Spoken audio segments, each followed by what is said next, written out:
Boa tarde, pessoal. Eu estou aqui no podcast da Embrastec com a engenheira eletricista e mestre em engenharia elétrica, Ana Beatriz, que é coordenadora de projetos elétricos da Solstício, uma profissional também que tem bastante experiência nessa área.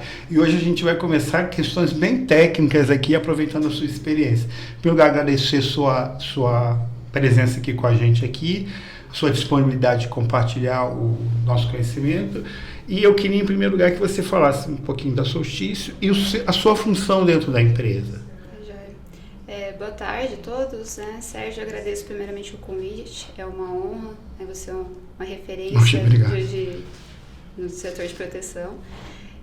A Solstício é uma empresa que é pioneira no sistema fotovoltaico, ela iniciou em 2012, então já tem 13 anos atuando no setor.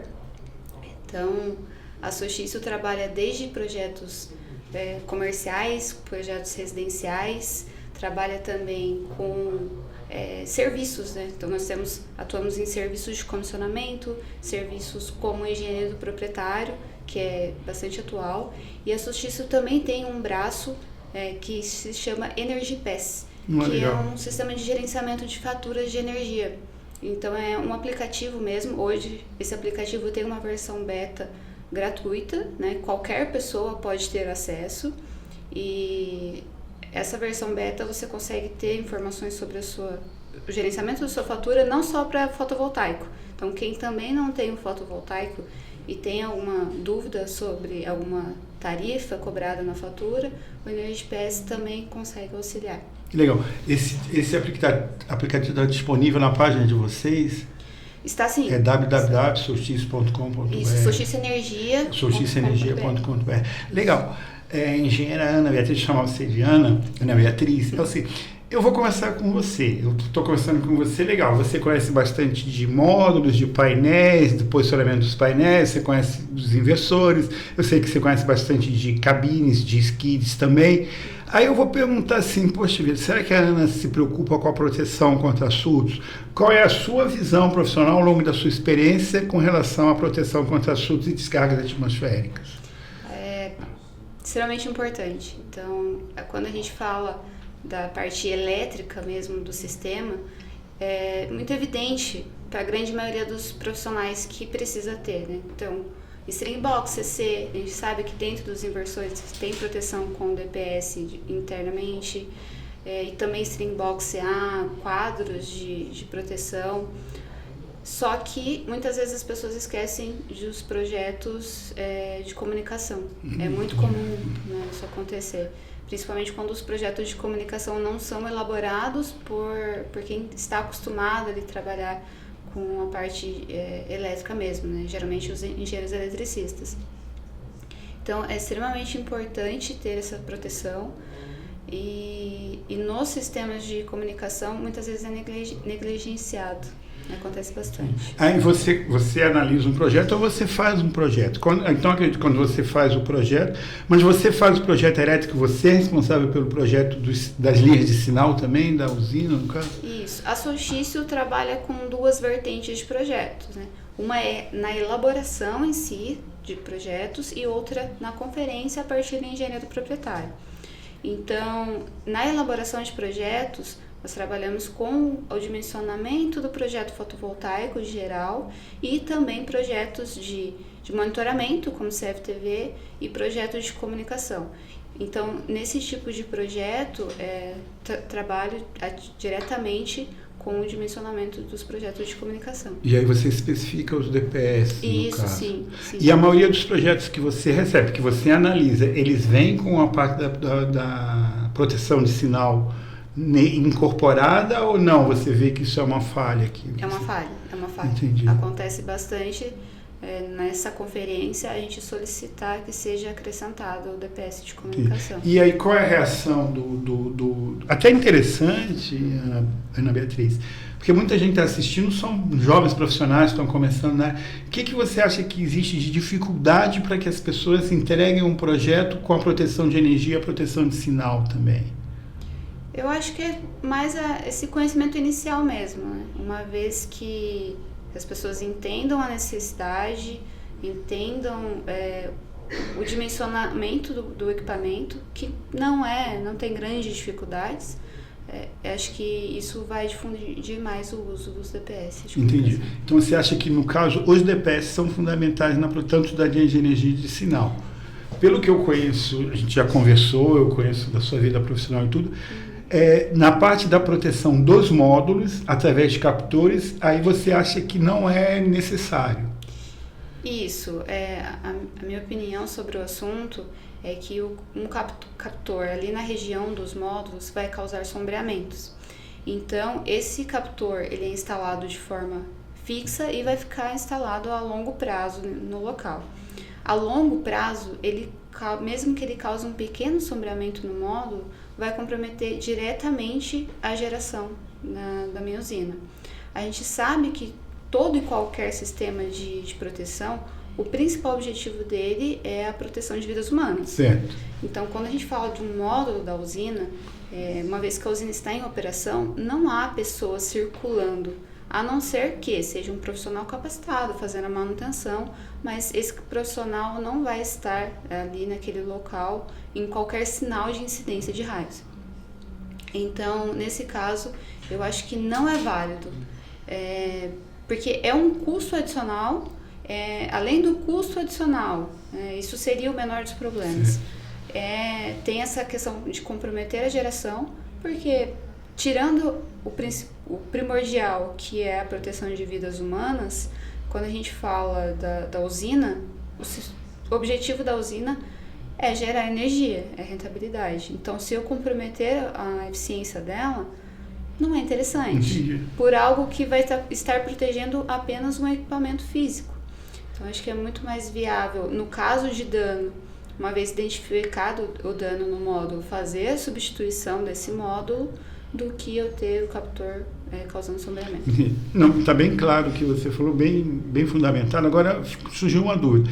A Solstício faz projetos de usinas fotovoltaicas, mas eu acredito que vocês façam projetos também de sistemas fotovoltaicos no telhado, no topo de prédio também. Sim. Nesse caso, você tem que ter o captor, porque você não está protegendo o prédio. E aí, como é que você faz isso aqui? Como é que você analisa... Aí, nesse caso, você minimiza, que decisão você toma? Isso, é exatamente isso. Minimizar o sombreamento. Uhum. Então, por exemplo, em um projeto de telhado, a gente nunca instala um módulo muito próximo ali a uma platibanda. Então, tenta manter mais afastado, e a mesma ideia com os captores, tentar manter mais afastado. Ainda pode ocorrer de ter algum pequeno sombreamento, mas aí a gente, infelizmente, não tem muitas opções. Entendi. Mas tenta mitigar isso, sim. E aí, como é que funciona? Eu tenho muita curiosidade de entender essa parte de analisar um projeto. O Sérgio fez um projeto, entregou para o cliente, e a Solstício, e você está coordenando a análise desse meu projeto. Eu coloquei os captores, você manda tirar? Assim, do ponto de vista prático mesmo da coisa. Eu pediria, né? Uma vez que eu sou a representante da engenharia do meu cliente, eu estou interessada em ter os maiores benefícios possíveis ao meu cliente. E a minha visão é justamente que iria comprometer a geração dele, vai comprometer os ganhos, os lucros dele, né? Então, falando em nome dele, em vias técnicos de engenharia, eu pediria para retirar. Entendi. Porém, isso nunca aconteceu. Nunca aconteceu, porque a maioria das pessoas, na verdade, quem coloca é exceção, não é regra. A gente sabe que você é uma pessoa muito qualificada, você é engenheira, fez mestrado, tem uma carreira profissional brilhante. Mas, assim, como é que é assumir essa responsabilidade de coordenar projetos? Porque, uma coisa é eu fazer um projeto, entregar e a pessoa gostar ou não. Outra coisa é analisar um projeto de terceiro, né? Eu acredito, e a gente também está aqui para compartilhar ao máximo a sua experiência, que você muitas vezes tem que analisar projetos de profissionais que não são mais qualificados do que você, mas são mais experientes que você, né? E como é que você vê essa situação? Essa questão de conferência, de projeto, é sempre bem delicada, né? Porque você está, entre aspas, avaliando a elaboração de um projeto de um outro profissional. Então, primeira coisa, tem que ter muito respeito, né, sobre todos os projetos que chegam.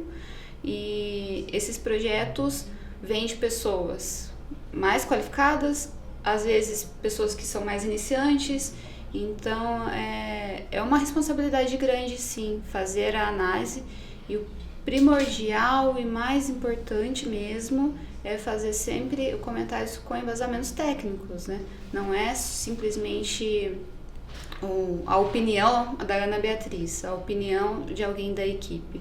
São embasamentos técnicos que levam àquela análise nossa naquele momento sobre aquele projeto. Porque assim, como coordenadora de projeto, você tem um conhecimento do amplo, e eu, como especialista em proteção, tenho um conhecimento muito específico, muito pontual. Eu até brinco que daqui a pouco a gente não vai ser nem especialista mais em DPS de energia. Vai ser específico do especialista num tipo de DPS. E você tem uma visão como é que você faz esse processo. Porque eu acredito que você não só se qualifique, né? Mas se qualifique mais além do que você já é qualificado, mas você precisa qualificar uma equipe também. Sim, você... a gente sempre conversa bastante, né? Inteiramente na empresa, sim, né? Então sempre tem alinhamentos, tem também treinamentos, não necessariamente um treinamento como um curso específico, mas uma pequena troca de uma conversa, na verdade, uma troca de informações, às vezes já é válido também como um treinamento.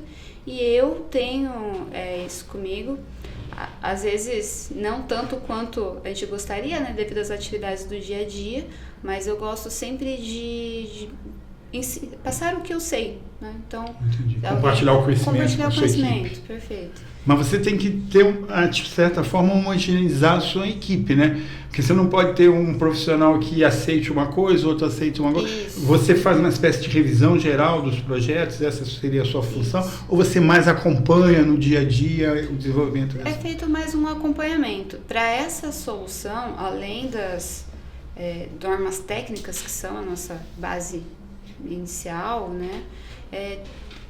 Muitos dos nossos clientes trabalham com especificações técnicas. Então, o meu cliente já elabora um documento falando assim, tem as normas, ok, mas tem alguns padrões que eu exijo pro meu projeto.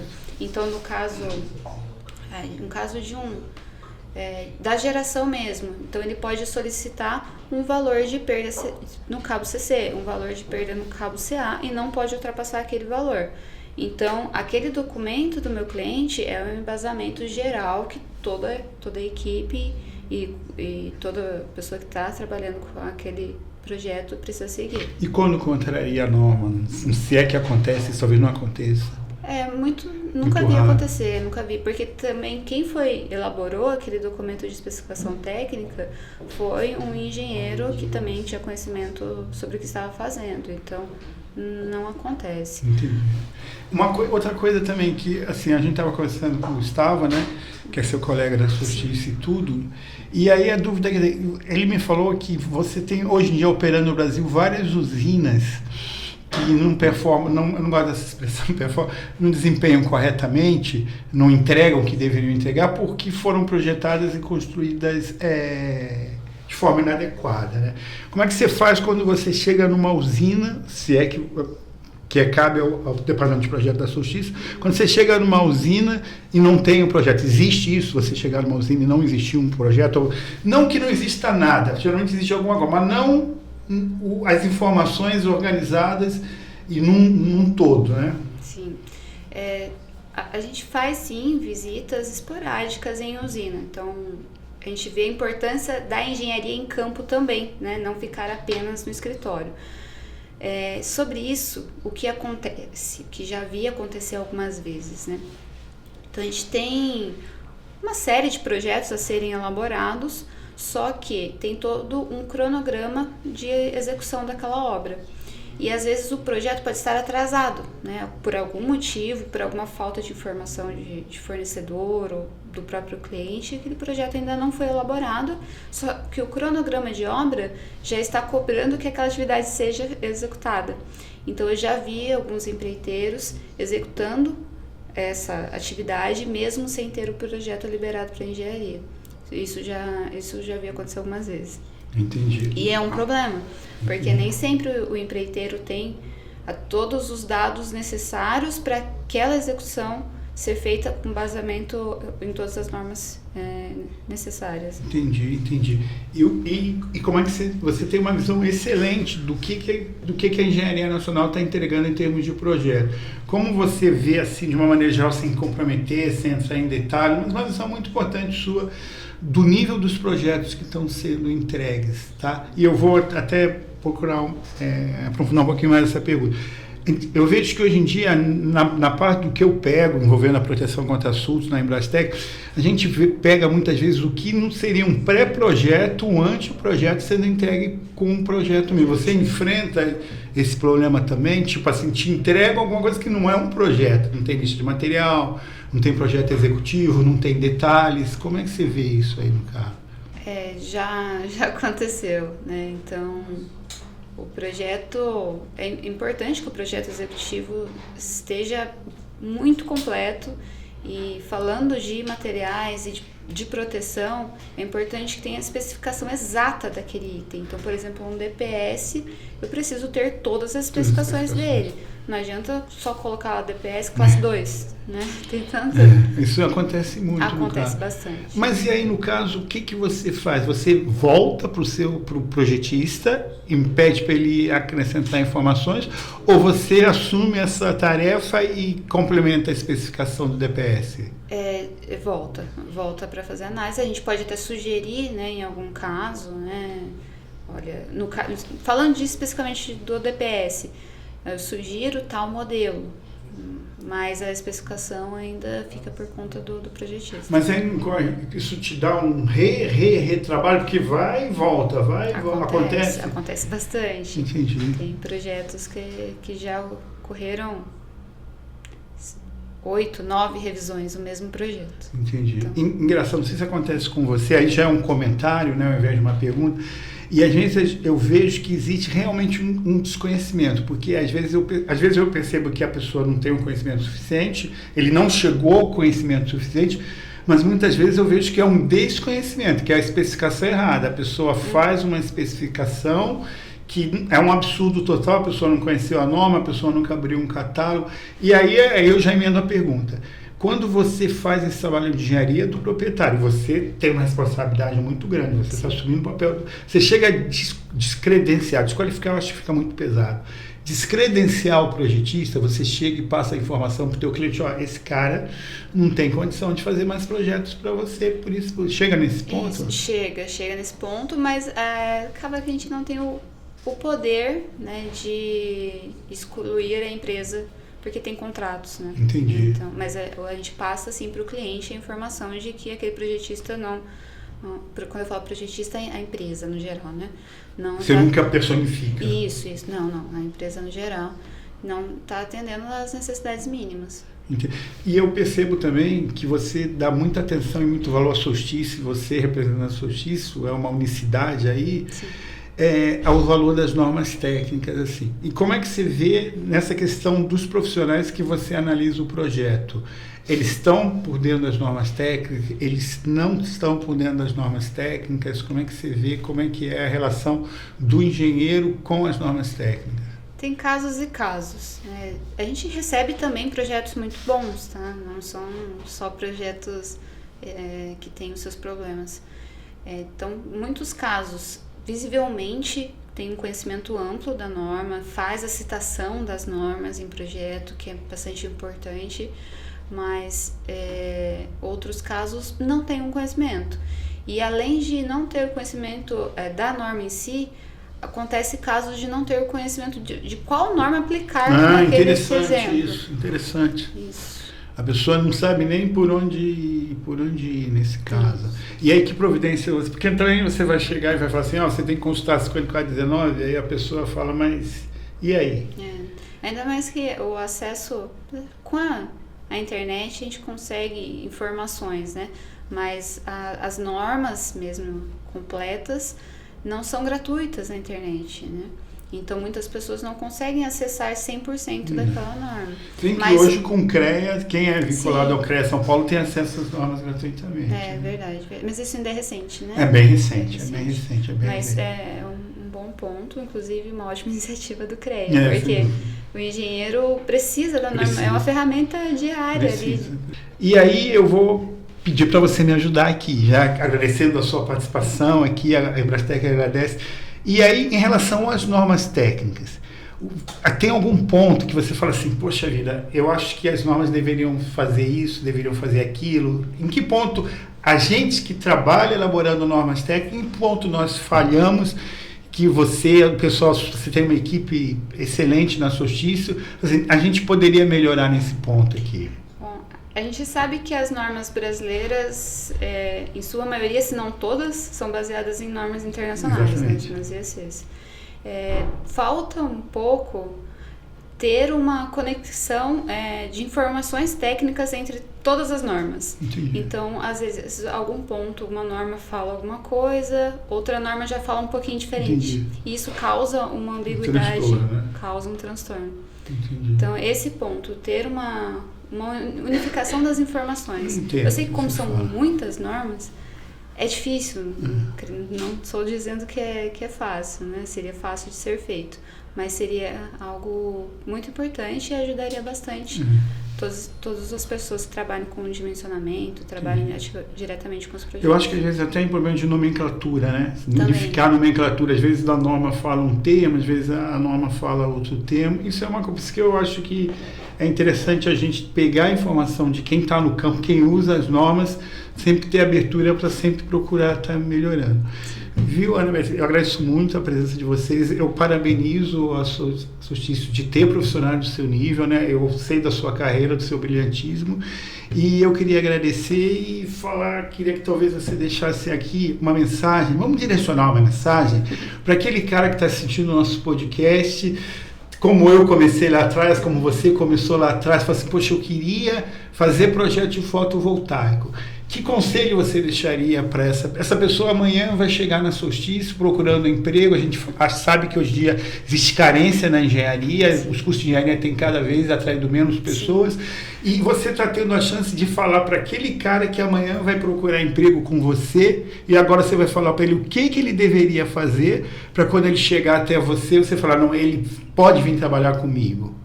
Bom, primeiramente, estudar, né, todo o assunto. Quando a gente fala de fotovoltaico, é lógico que o dimensionamento da string, dos inversores, dos cabos, é algo extremamente importante, mas estudar além disso, né? A usina fotovoltaica, um sistema fotovoltaico, ele é muito amplo. Então, a gente tem, além do dimensionamento desses itens que eu comentei, a gente tem o DPS, a gente tem o comissionamento, tem manutenção. Então, vai muito além, tem muita coisa a ser feita. Não são projetos triviais de serem feitos. Então, é extremamente importante estudar e, quando for fazer um projeto, tomar base sempre nas normas aplicadas. E uma coisa que muitas pessoas esquecem também são os manuais e datasheets dos fabricantes de tudo que você está fazendo. De tudo. Então, tem o DPS, é importantíssimo ter o manual do DPS no momento que você está fazendo o seu projeto. Entendi. O inversor, mesma coisa, módulo também. Isso eu vejo muitos profissionais esquecendo. Além da norma, esses manuais e datasheets dos fabricantes. Então, continuar estudando é importantíssimo. Nunca parar. Nunca parar de estudar. As normas, muitas normas são didáticas, você aprende lendo a norma, isso é muito bacana também. E sempre ter essa conexão de todos os itens, de tudo que tem em um projeto fotovoltaico. Legal. Eu agradeço muito a Solstício, agradeço muito a você. Tenha certeza que isso que você passou agora, muitas pessoas, mesmo que você não tome conhecimento, vai ajudar muitas pessoas vão progredir graças a essas informações. E eu queria pegar uma carona para você, aproveitando o nosso bate-papo, dois colegas aqui. O fabricante, no caso da Embrastec como fabricante, o fabricante está sempre disposto a passar o conhecimento dele. Então, ninguém trabalha sozinho, né? A gente trabalha sempre se ajudando, trocando informações. Então, esse profissional também que está começando, talvez nem que esteja começando também, entenda que o fabricante é um parceiro também no sentido de trazer essas... Nunca aconteceu eu entrar em contato com um fabricante pedindo um datasheet, pedindo um manual e não ser atendido. Pelo contrário, geralmente passam muito mais, enviam informações a mais, respondem perguntas técnicas, e a Embrastec com certeza é um desses fabricantes. Legal, fico muito contente de ouvir isso, fiquei muito contente da sua presença na nossa conversa aqui. Bom, muito obrigado. Eu que agradeço, muito obrigada pela oportunidade, espero uma próxima que a gente possa conversar um pouquinho mais. Sem dúvida, legal.